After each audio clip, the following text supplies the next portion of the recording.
হাজার হাজার মামলা নিষ্পত্তি হয়েছে, হাজার হাজার মানুষ জেল থেকে বেরিয়ে আসছে, কিন্তু আমরা কি আমার সারাবি ভাইকে মুক্ত করতে পেরেছি?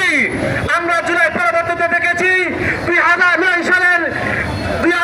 সালের পিডিআর হত্যাকাণ্ডের তদন্ত কমিটি করা হয়েছে, 2024 সালে করে অভ্যুত্থানের তদন্ত কমিটি করা হয়েছে, কিন্তু ৭৭ হত্যাকাণ্ডের কোনো বিচার করা হয় নাই।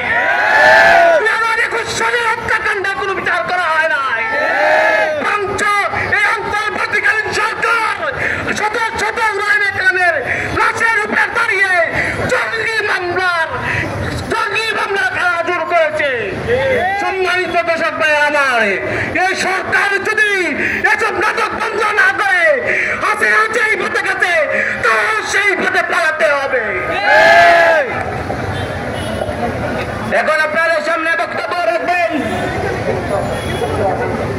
নয়াসড়ক মাদ্রাসার ছাত্র হাফিজ রায়হান। نحن الذين بايعوا محمدا على الجهاد ما بقينا أبدا। সম্মানিত কর্মীরা, আজকে পরাক্রান্ত নিবন্ধন